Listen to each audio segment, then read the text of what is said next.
Modi Nahyan का road show देश और दुनिया के साथ पाकिस्तान ने भी देखा। दो दोस्त मिलकर अपने मुल्क को आर्थिक शक्ति बना रहे हैं और मोदी नाहयान का डर ऐसा है कि सीमा पार भगदड़ मची हुई है। यूएई के राष्ट्रपति शेख मोहम्मद बिन जायद अल नाहयान की ये चौथी भारत यात्रा है। यहां वो वाइब्रेंट गुजरात समिट में मुख्य अतिथि बनेंगे।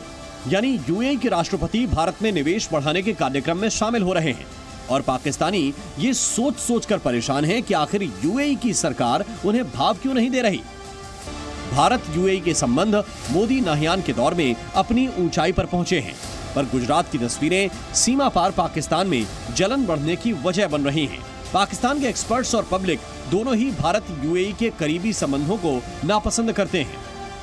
यूएई उन बड़े मुस्लिम देशों में एक है जिसने धारा 370 के मुद्दे पर भारत को खुला समर्थन दिया। यूएई ने साफ साफ कहा कि धारा 370 को हटाना भारत का आंतरिक मसला है। यूएई की एक कंपनी तो जम्मू कश्मीर में निवेश करने वाली पहली विदेशी कंपनी बन गई है। यहाँ तक कि सऊदी अरब जैसे बड़े मुस्लिम देश ने भी 370 पर भारत का विरोध नहीं किया और निरपेक्ष बने रहे। आसान भाषा में कहें तो जो मुस्लिम देश पहले पाकिस्तान को समर्थन देते थे वो कूटनीतिक और आर्थिक वजहों से भारत के साथ आ गए हैं। मोदी नाहयान के करीबी संबंधों की एक और तस्वीर आज सामने आई है। आज पीएम मोदी ने खुद ही एयरपोर्ट जाकर यूएई के राष्ट्रपति की अगवानी की। भारत में ऐसा नियम है कि प्रधानमंत्री खुद एयरपोर्ट पर जाकर किसी भी विदेशी नेता या राष्ट्राध्यक्ष की अगवानी नहीं करते हैं। पीएम मोदी पहले भी कई नेताओं के लिए इस नियम को तोड़ चुके हैं। शेख नाहयान के लिए आज एक बार फिर ये नियम टूट गया। ये दोस्ती दुनिया के लिए एक बड़ा सिग्नल है।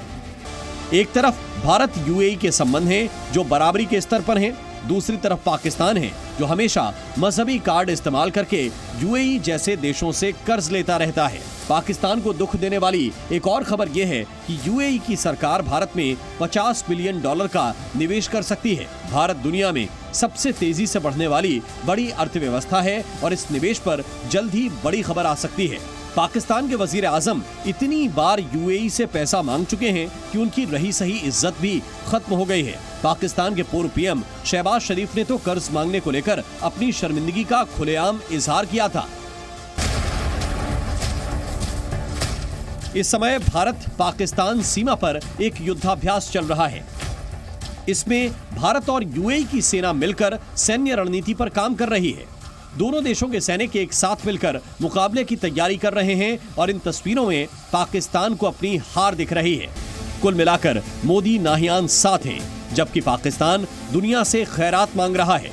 खुद यूएई जैसे देश बड़े मुद्दों पर भारत का साथ देते हैं और मोदी की मुस्लिम कूटनीति का पाकिस्तान के पास कोई जवाब नहीं है।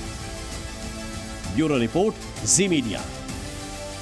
तो पाकिस्तान किस कदर परेशान है, आपने हमारी ये रिपोर्ट देखी। पूर्व राजनयिक दीपक वोरा का मैं जल्दी से रुख करना चाहूंगी। दीपक वोरा, मुझे लगता है कि पाकिस्तान वो देश है जो अपनी लकीर लंबी करने में यकीन नहीं करता, बल्कि दूसरे की लकीर मिटाने में यकीन करता है। अगर यूएई और भारत के संबंध अच्छे हो रहे हैं तो पाकिस्तान को किसी ने रोका नहीं है। आपको तो मुस्लिम कार्ड खेलने का, मुस्लिम कार्ड यूज करने का सबसे बड़ी अपॉर्चुनिटी और सबसे पहली अपॉर्चुनिटी है। उसके बाद भी आप कोई करिश्मा नहीं कर पा रहे हैं रिश्तों को लेकर। मैं इसका आपको एक इनडायरेक्ट जवाब देता हूं। एक मेरे दोस्त हैं, अमेरिका में रहते हैं, पाकिस्तानी ओरिजिन के हैं, पॉलिटिकल कमेंटेटर हैं, नाम उन्होंने कहा मैं नहीं लूं। मैंने उनको एक मैसेज भेजा था आज सुबह कि शेख मो जो हैं वो भारत आ रहे हैं, आप क्या निराश हैं, डिसअपॉइंटेड हैं कि वो पाकिस्तान नहीं जा रहे? उनका जवाब मुझे आया, why should he come to Pakistan. इससे ज़्यादा मैं क्या कह सकता हूँ? सब कुछ उन्होंने कह दिया कि क्यों जाएगा वो पाकिस्तान। तो अगर वो जल रहे हैं तो जलने दो मैम। बिल्कुल। तो बहुत बहुत धन्यवाद दीपक वोरा, आपने जी न्यूज़ के लिए वक्त निकाला। और जाहिर सी बात है कि आज एक बहुत बड़ा दौरा, भारत और यूएई के रिश्तों की एक नई इबारत आज लिखी गई है। जिस तरीके से प्रधानमंत्री नरेंद्र मोदी ने वाइब्रेंट गुजरात कार्यक्रम में आमंत्रित किया राष्ट्रपति बिन जायद को और वो हिस्सा लेने के लिए पहुंचे और एक लंबा चौड़ा रोड शो निकाला गया था।